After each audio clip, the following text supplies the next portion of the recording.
اظہار کرتے ہوئے فرماتے ہیں کہ شاید یہ میری بے بسی ہے، میری لاچارگی ہے کہ جو میرا ہاتھ اتنا وسیع ہونے کے باوجود، میرے محبوب کا دامن وسیع تو ہے، دراز تو ہے، لیکن میں اتنا بدقسمت ہوں، بد نصیب ہوں کہ دراز ہونے کے باوجود میرا ہاتھ میرے محبوب کے دامن تک پہنچ ہی نہیں پاتا، میری رسائی نہیں ہوتی اپنے محبوب کے دامن تک۔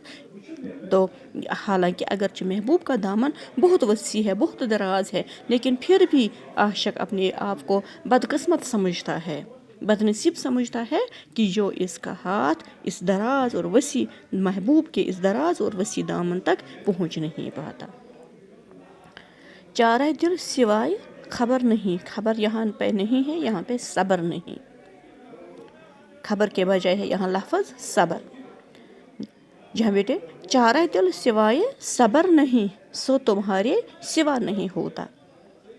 فرماتے ہیں کہ اب اس بے چین دل کا جو محبوب کی محبت میں بالکل بے قرار، پریشان اور بے چین ہو گیا ہو، اب اس بے چین دل کا سوائے صبر کے کوئی چارہ نہیں ہے۔ ہم بھی کہہ سکتے ہیں ہر کسی کو کسی بھی پریشانی میں، کسی بھی دکھ درد میں کہ صبر کر لو، لیکن یہ صبر تب ممکن ہو سکتا ہے جب محبوب کی تسلی، جب اللہ پاک کی تسلی کسی کو ہو سکتی ہے۔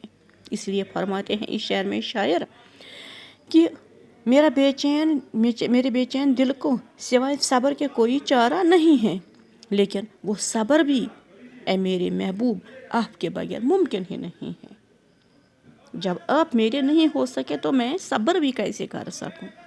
اس لیے میرا صبر کرنا بھی ناممکن ہے، اپنے دکھ درد سے چھٹکارا پانا صبر لے کر بھی میرا یہ صبر کرنا بھی ممکن نہیں ہے، کیونکہ میرا محبوب جب میرا نہیں ہو سکتا تو میں صبر بھی نہیں کر سکتا ہوں اپنے محبوب کی اس دکھ درد میں۔ جہاں بیٹے آخری والا شعر جو غزل کا مقطع بھی ہے، یعنی یہاں پہ حکیم مومن خان مومن نے اپنا تخلص مومن بھی استعمال کیا ہے، تو یوں ہے: کیوں سنے عرض مضطر اے مومن، صنم آخر خدا نہیں ہوتا۔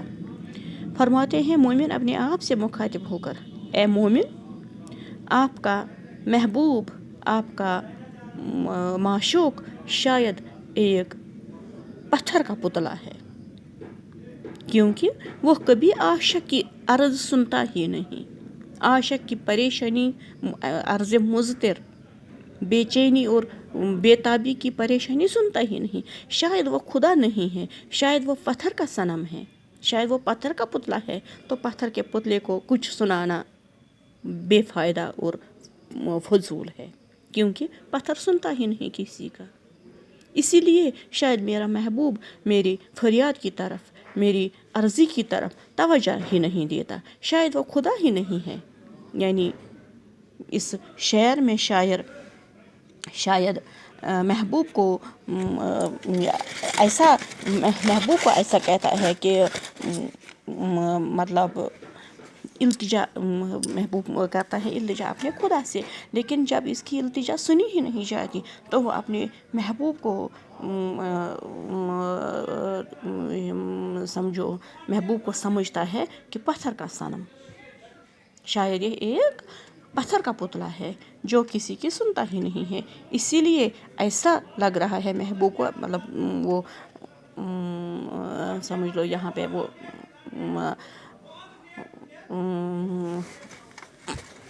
محبوب کیا کہتا ہے کہ نا امید ہو کر کہتا ہے کہ میرا محبوب شاید ایک پتھر کا صنم ہے، ایک پتھر کا پتلا ہے جو میری سنتی ہی نہیں کبھی، اس لیے کیا فائدہ پتھر کے صنم کو کچھ اپنی عرضی سنانے کا، وہ شاید خدا ہی نہیں ہے۔ یعنی محبوب سے وہ کیا کہتا ہے کہ تنزن کہتا ہے کہ میرا محبوب شاید میری سنتی ہی نہیں، شاید اس نے وہ تشبیہ دیتا ہے پتھر کے پتلے کے ساتھ۔